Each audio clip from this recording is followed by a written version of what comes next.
Sarah Chen's fingers hovered over her phone's hidden folder, an action so practiced it had become muscle memory. 2:48 a.m. glowed in the corner of her screen, casting a blue light across her side of the bed.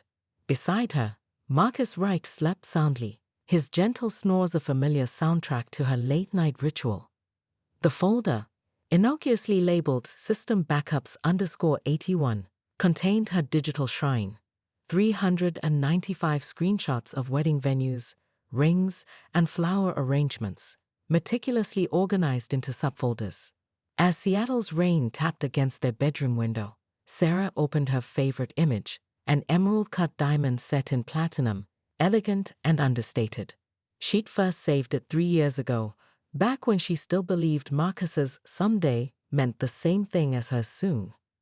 Earlier that evening, they'd celebrated their 7th anniversary at Cannes, where they'd dined every year since moving in together. The restaurant's floor-to-ceiling windows had offered the same spectacular view of Lake Union, and their usual waitress, Marie, had served them with the same warm familiarity. The usual table for the future Mr. and Mrs. Wright, she'd asked while leading them to their seats, her eyes twinkling with assumption. Sarah had felt Marcus stiffen beside her before smoothly deflecting. "Well, you know what they say about fixing things that aren't broken." He'd squeezed Sarah's hand under the table, a gesture that once felt reassuring, but now seemed more like preemptive damage control. Marie's sympathetic glance had burned worse than any rejection, pitied from a stranger who had witnessed their relationship's stagnation through 7 years of anniversary dinners. During dessert, Sarah had excused herself to the restroom, where she'd overheard 2 women discussing their recent engagements. "When you know, one had said, her ring catching the light as she reapplied her lipstick. Sarah had stayed in her stall longer than necessary, adding another wedding cake photo to her secret collection while fighting back tears. Now, in the darkness of their bedroom, Sarah opened her work laptop, unable to sleep. As a senior security systems engineer at one of Seattle's top banks, she spent her days protecting other people's assets. The irony wasn't lost on her. She could secure millions in digital currency, but she couldn't safeguard her own heart. She pulled up the code for her latest project, a security protocol that required multiple authentications before granting access. A comment she'd written months ago caught her eye. Systems require clear validation parameters to function effectively. The words hit differently now, at nearly 3 a.m., as she thought about her own unclear parameters with Marcus. Their apartment, a sleek 2-bedroom with views of the Space Needle, displayed subtle hints of her suppressed dreams. The second bedroom, officially their home office, housed a collection of items she'd inherited from her grandmother: vintage table linens, fine china, and a hand-embroidered wedding quilt, all carefully stored away, waiting for a future that seemed increasingly unlikely. Sarah closed her laptop and turned to study Marcus's sleeping face. At 37, he was still as handsome as when they'd met at a tech conference in San Francisco. His dark hair had hints of silver at the temples now, and laugh lines creased the corners of his eyes, signs of their shared years that somehow made him even more attractive. But those years had also taught her to read him like one of her programs, to recognize the patterns in his behavior. Opening her phone one last time, she created a new folder, exit_strategy_1. In it, she saved a screenshot of her bank's current apartment listings and a link to a moving company's website. Even as she did it, she knew she probably wouldn't use them, not yet. But like any good engineer, she understood the importance of having a backup plan, a way to gracefully handle system failure. As she finally drifted off to sleep, her phone's calendar app silently updated, marking another day closer to her 35th birthday, the deadline she'd secretly set for herself, though she hadn't yet decided what would happen when that deadline arrived. The string quartet played Pachelbel's Canon as Sarah's younger sister, Amy, floated down the aisle of St. James Cathedral. At 32, Amy was 3 years younger than Sarah, yet here she was, radiant in white lace, while Sarah sat in the front pew beside Marcus, wearing a dusty rose bridesmaid's dress and a practiced smile. Marcus's hand rested lightly on her knee during the ceremony, a gesture that should have been comforting but felt performative. especially when she noticed him checking his Apple Watch every few minutes. The priest's words about eternal love and commitment echoed through the vast cathedral, each phrase landing like a stone in the pond of Sarah's consciousness. When two people are certain of their love, when God brings two souls together at the right time. The reception at the Four Seasons had been Pinterest perfect, with crystal chandeliers casting warm light over tables, decorated with white peonies and gold-rimmed chargers. Sarah had helped Amy plan every detail over the past year, each decision a bittersweet reminder of her own suspended dreams. She'd even caught herself saving inspiration photos to her secret folder during vendor meetings, like a teenager tipping magazine photos of a celebrity crush. Then came the bouquet toss. All the single ladies, the DJ had announced, and Sarah felt dozens of eyes turned toward her. Marcus had actually pushed her forward, seemingly amused by the tradition. The bouquet had asked through the air, past the eager hands of their 20-something cousins, and landed squarely in Sarah's arms. The crowd erupted in cheers and knowing looks. That's when Marcus's watch had buzzed. "I'm so sorry," he'd whispered, already reaching for his phone. "Emergency at work. The Singapore server cluster is down." He'd kissed her cheek and slipped away before she could respond, leaving her holding Amy's bouquet while their relatives exchanged glances.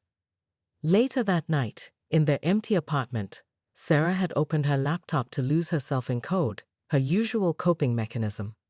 The familiar glow of the screen offered no comfort as she mindlessly reviewed pull requests from her team. She was about to close the laptop when a notification caught her eye. Their shared cloud storage was almost full. Out of habit, she'd opened the storage manager to clean up space. That's when she saw it.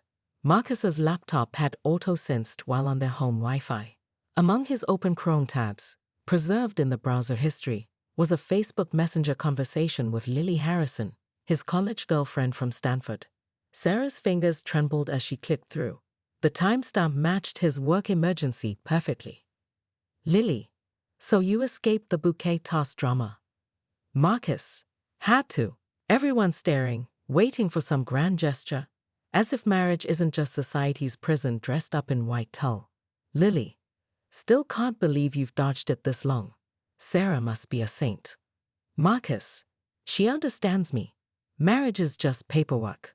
Look at your parents, look at mine.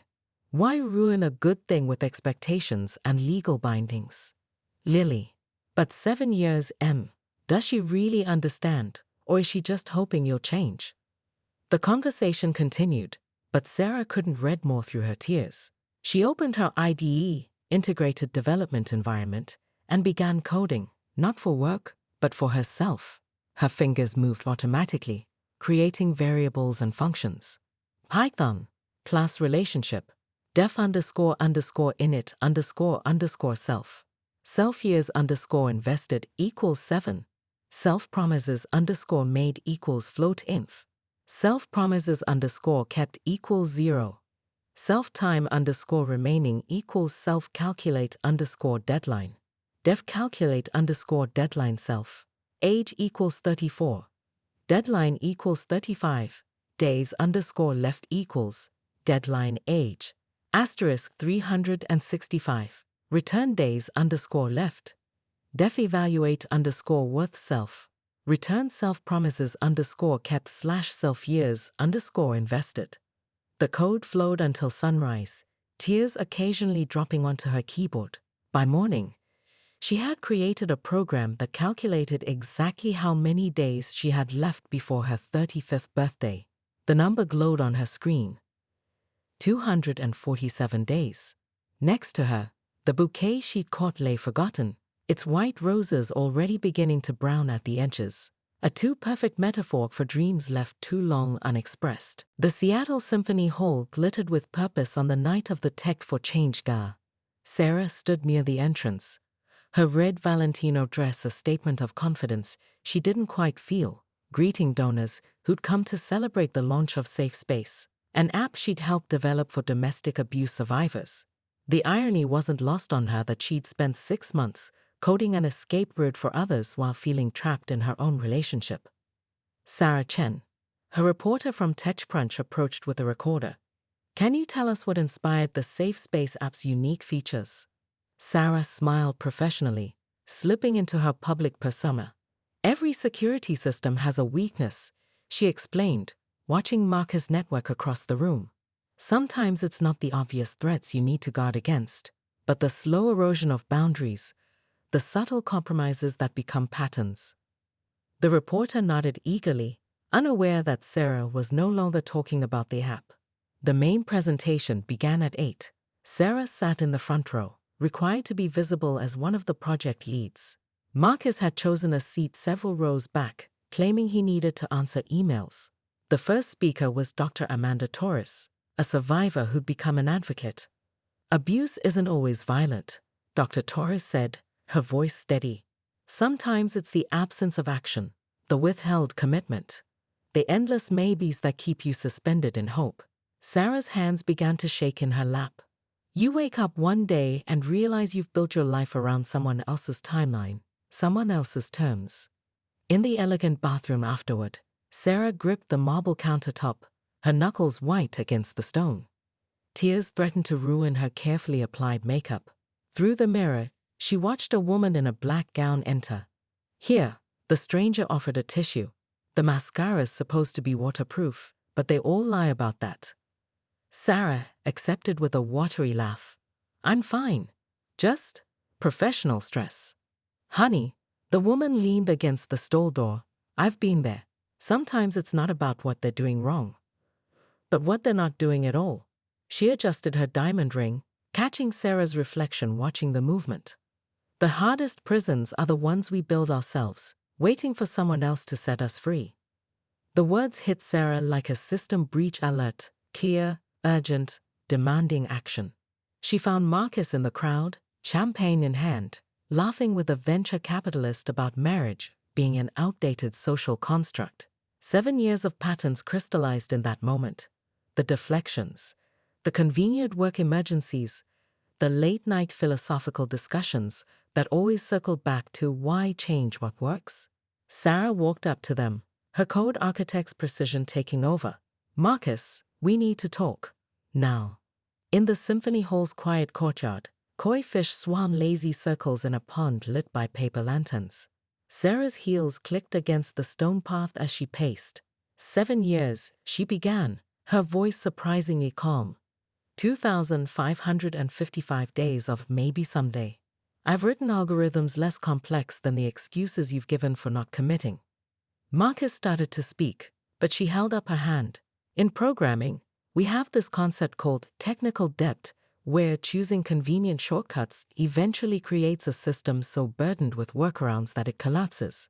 That's us, Marcus. We're drowning in technical debt. She turned to face him fully, her dress catching the lantern light. 30 days, she said, the number chosen with the same precision she used in writing critical code. 30 days to decide if you want a wife or just a comfortable habit. I'm not asking for an immediate wedding. I'm asking for a timeline, a commitment that doesn't come with an escape clause. The koi continued their endless circles as Marcus stared at her, his expression cycling through surprise, defensiveness, and something that looked like fear. After 30 days, Sarah continued, her voice steady despite her racing heart. I'm implementing a hard stop. No rollback option, no extended deadline. Sometimes the kindest thing you can do for a failing system is to shut it down gracefully. 27 days into her 30-day ultimatum, Sarah sat at their kitchen island, mechanically stirring honey into her green tea. The morning light filtered through Seattle's perpetual clouds, casting soft shadows across their granite countertops. Her laptop displayed code from yesterday's project, but she hadn't typed a single character in 20 minutes. 3 days remained. She'd already viewed 6 apartments, each one carefully selected to be at least 2 miles from their current home. The real estate agent's number sat in her phone under Plan B Solutions, a naming convention that felt appropriate for what might become her exit strategy. Marcus padded into the kitchen in his usual work-from-home attire, pressed chinos, and a blue button-down, casual, but camera-ready for video calls. His laptop was tucked under his arm, an extension of himself she'd grown to resent. He placed it on the counter, the screen lighting up with unread emails and calendar notifications. "I made coffee," Sarah offered, their morning ritual unchanged despite the countdown hanging between them. "Thanks." He didn't reach for it. Instead, he stood at the counter, his fingers drumming an irregular pattern on the granite. His other hand stayed in his pocket, fidgeting with something she couldn't see. Sarah returned to staring at her code, pretending not to notice his unusual behavior. In her peripheral vision, she saw him open and close his mouth twice, like a program struggling to execute a command. Finally, he pulled out a Tiffany blue box. Sarah's teaspoon clattered against the ceramic mug. The box looked exactly like one she'd saved in her secret folder. Same size, same signature color. Her heart stuttered as she realized what this meant. He'd found her folder. He'd studied it. This wasn't spontaneous. This was researched. "I've been thinking," Marcus began, his voice carrying the same tone he used during client presentations, "about systems and structures." He placed the box precisely between them, aligned perfectly with the edge of the counter, "about risk assessment and long-term investments." Sarah's hands trembled as she closed her laptop. Of course he would frame this in business terms. She wondered if he created a pros and cons spreadsheet, calculated the ROI of marriage versus losing her. 7 years is a significant dataset, he continued, his words clearly rehearsed. "You've been patient with my processing time." His work laptop chimed with an incoming email. His eyes flickered to it briefly before he forced them back to her. "I've analyzed the variables, and I've concluded that marriage is a logical progression for us." He pushed the box toward her with one finger, its position still mathematically precise on the granite surface. "Sarah Chen," he said, and she noticed he was standing rather than kneeling, maintaining his height advantage like he did in board meetings. "Will you marry me?" The ring inside was perfect, exactly the emerald-cut diamond she'd saved to her folder 3 years ago. The platinum band caught the morning light, throwing tiny rainbows across her abandoned tee. It was eerily perfect, like he'd decoded her dreams with the same precision he used to decode market trends. "I've already spoken to Judge Martinez," he added quickly, mistaking her silence for hesitation. "She can fit us in next week. We can keep it simple, efficient. No need for elaborate planning or—" "Yes," Sarah interrupted, her voice sounding distant to her own ears. She slipped the ring onto her finger, noting how it sat exactly right, how it looked exactly as she'd imagined, how it felt nothing like she'd dreamed. Marcus smiled, relief rather than joy softening his features. He reached for his laptop, already opening his email. "Great, I'll calendar the appointment with Martinez. Then we should discuss the prenup. I've had legal draft something fair, but protective of both parties." Sarah stared at her ring while Marcus typed, his keyboard clicks a sterile soundtrack to what should have been the most romantic moment of their relationship. Her tea had gone cold, untouched honey settled at the bottom like unspoken truths. She opened her own laptop again, but instead of returning to her code, she found herself creating a new folder, wedding of 1.0 beta. Some part of her recognized the irony. Even in this moment, they both retreated to their digital comfort zones, treating their engagement like a project to be managed rather than a love to be celebrated. Sarah sat cross-legged on their bedroom floor at midnight, surrounded by her grandmother's wedding memorabilia. The vintage lace veil, carefully preserved for decades, lay across her lap like a whisper of what could have been. Her laptop glowed beside her, displaying a project management app she'd repurposed for wedding planning, 2 weeks compressed into neat task boxes and deadline reminders. "You're still up?" Marcus appeared in the doorway, fresh from a late-night video call with Tokyo investors. He loosened his tie, eyeing the scattered wedding items like they were components of a complicated system he hadn't agreed to debug.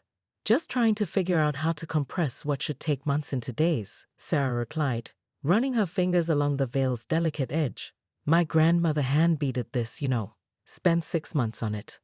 Marcus checked his phone. "The courthouse ceremony doesn't require—" "I know." She cut him off, already folding the veil back into its acid-free box. No time for traditions. She minimized the window, showing her secret Pinterest board of dream wedding dresses, replacing it with their shared planning spreadsheet.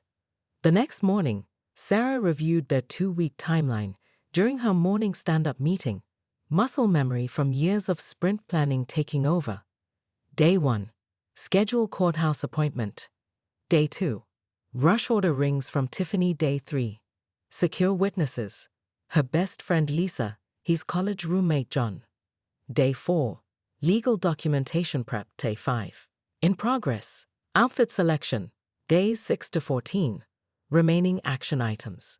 She'd color-coded each task, assigned owners, and set up automated reminders. Marcus had praised her efficiency, calling it the most organized wedding prep he'd ever seen. The compliment had felt like a paper cut, small but surprisingly painful. During her lunch break, Sarah escaped to the artisan coffee shop across from her office. As she waited for her lavender latte, she overheard 2 women discussing their wedding plans. "My fiancé and I are taking a year to plan," one said, showing off her ring. "He says there's no reason to rush off forever." Sarah's own ring felt heavy as she grabbed her drink and fled. Back at her desk, she opened her wedding planning app and added another task. Find rush alterations for cream silk dress from Net-a-Porter.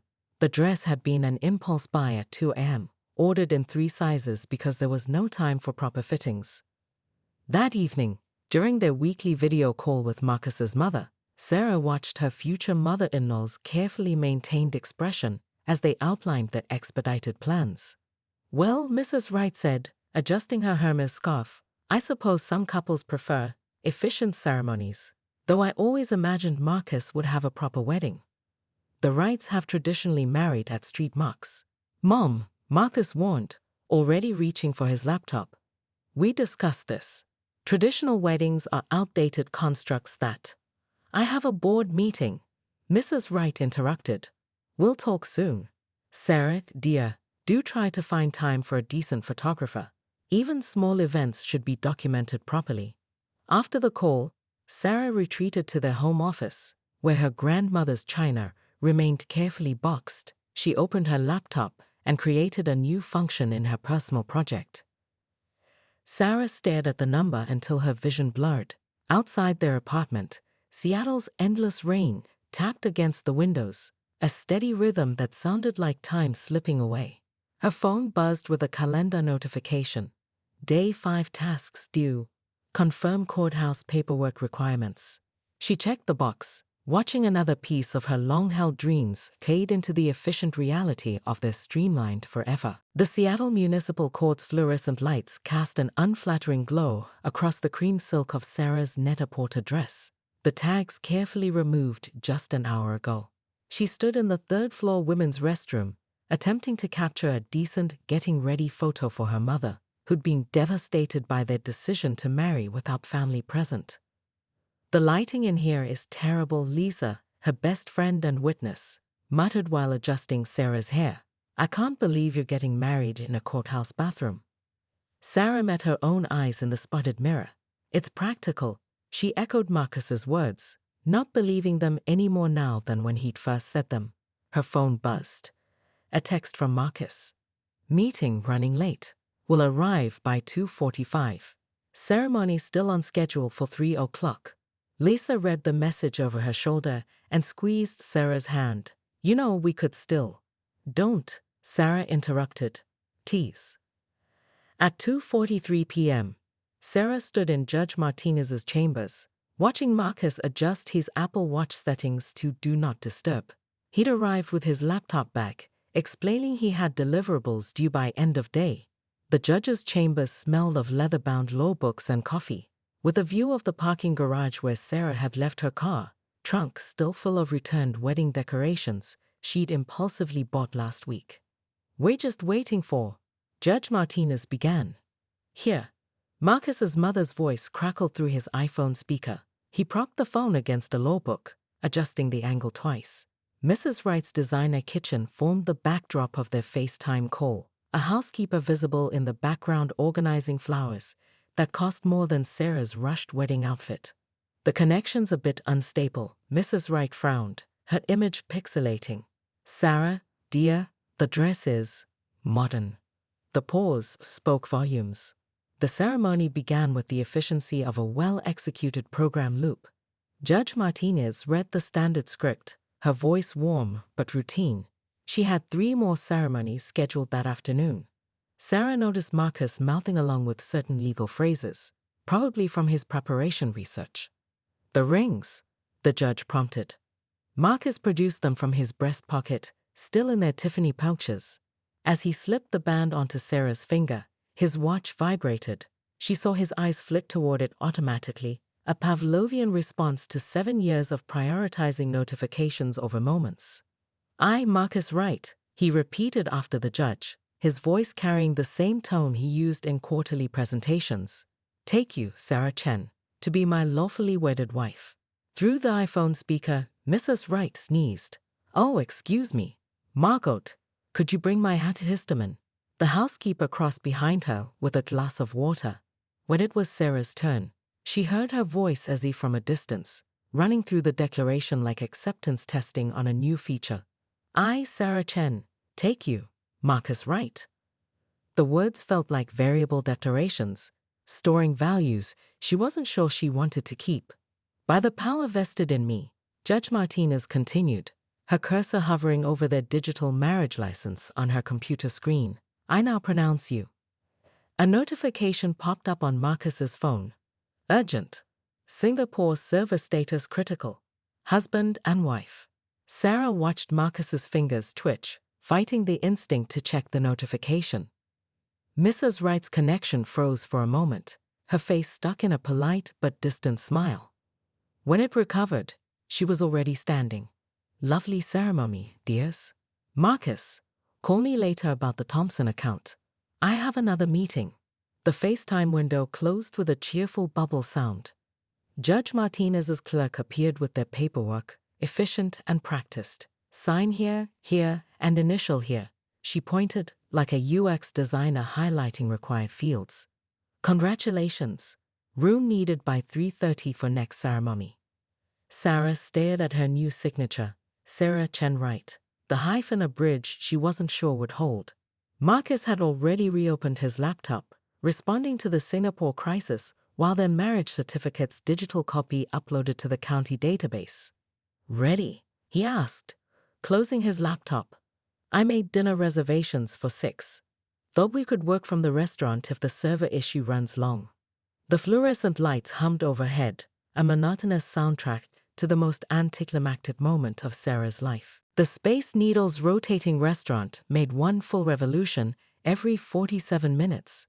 Sarah had calculated this while watching Seattle's skyline drift by their window table, tracking time through the slow reveal and disappearance of buildings. Their celebration lunch had already completed 2 full rotations. Marcus sat across from her, his wedding band catching the same sunlight that illuminated his MacBook screen. The Singapore server crisis had been resolved 30 minutes ago, but he'd seamlessly transitioned into a Slack conversation with potential investors. Their $300 bottle of champagne sat mostly untouched, bubbles slowly dying in crystal flutes. "Mrs. Wright?" Their server appeared with their entrees. Sarah startled at the name, still foreign to her ears. "The king salmon for you, and the wagyu for Mr. Wright." Actually, Sarah started to correct her, but stopped. She hadn't taken Marcus's name. They'd agreed on her keeping Chen for professional reasons, but explaining felt like too much effort, like debugging code that would soon be deprecated anyway. At the next table, a venture capitalist Marcus knew was having lunch with his team. Sarah watched as her new husband's attention constantly drifted to their conversation, his fork hovering halfway to his mouth whenever they mentioned terms like Series A or market penetration. "Marcus, the VC called over. Didn't expect to see you here today. Thought you were heads down on the Asian market expansion." "Just taking a quick lunch break," Marcus replied, angling his chair toward their table. "Actually, your timing is perfect. I've been meaning to discuss our Q4 projections." Sarah cut into her salmon, watching the perfect coral flesh flake apart. She thought about decomposition, how complex systems could be broken down into smaller, more manageable pieces. In her work, she'd often had to dismantle entire security protocols to find a single point of failure. Opening her laptop, Because that's what they did now, apparently. Even at their wedding lunch, she pulled up her ITE. As Marcus's voice faded into business jargon behind her, she began to write. Sarah closed her laptop, the weight of her new ring suddenly heavy on her finger. Through the rotating window, she could see their apartment building in the distance. Inside it, her grandmother's wedding china sat in boxes, never to be used for the family dinners she'd once imagined. Her wedding dress tags lay in the bathroom trash, the rush order fees still pending on her credit card. Sarah? Marcus's voice cut through her thoughts. The Andersons are interested in hearing about your security protocol implementation. Would you mind? She turned to see the VC's entire table looking at her expectantly. Here she was on her wedding day, being asked to give an impromptu business presentation. The absurdity hit her with the force of a failed penetration test. Standing abruptly, she grabbed her purse. I need some air. In the Space Needle's sleek bathroom, Sarah gripped the ultramodern sink. Staring at her reflection in the mirror, a notification popped up on her Apple Watch. Time to leave for afternoon meetings. She silenced it with trembling fingers, then opened her calendar app. Every shared event with Marcus stretched before her like an infinite loop, each day a copy-paste of business dinners and networking events. Their relationship reduced to perfectly synchronized Google Calendars and shared task lists. No, she whispered to her reflection. This isn't debugging anymore. This is a complete system failure. Sarah entered their apartment at 6:47 p.m., the space feeling simultaneously familiar and foreign. Marcus had stayed at the Space Needle, deep in negotiations with the venture capitalists, barely noticing when she'd made her excuse about a headache. We'll celebrate properly this weekend, he'd promised, already turning back to his laptop. The cream silk dress she'd worn to become a wife whispered against their hardwood floors as she moved through rooms that suddenly felt like a staging area rather than a home. She touched the sleek furniture they'd chosen together, each piece selected for its keen lines and efficient use of space, a perfect metaphor for their relationship. The sound of running water filled the apartment as Marcus showered, preparing for their dinner reservation at Cannes, his idea of a proper celebration, at the same restaurant where they'd spent 7 years' worth of almost engagements. He'd scheduled it for 8:30, late enough to finish his business meeting. Sarah sat at her desk one last time, her wedding ring catching the light from her dual monitors. She opened a new terminal window and began her final commit. The shower was still running as she placed her ring on Marcus's desk. Beneath it, she left a handwritten letter, because some things shouldn't be digital. Some messages needed the permanence and personal touch of ink on paper. Marcus. 7 years ago, I fell in love with a man who looked at me the way he looked at elegant code, with appreciation, fascination, and a desire to understand more.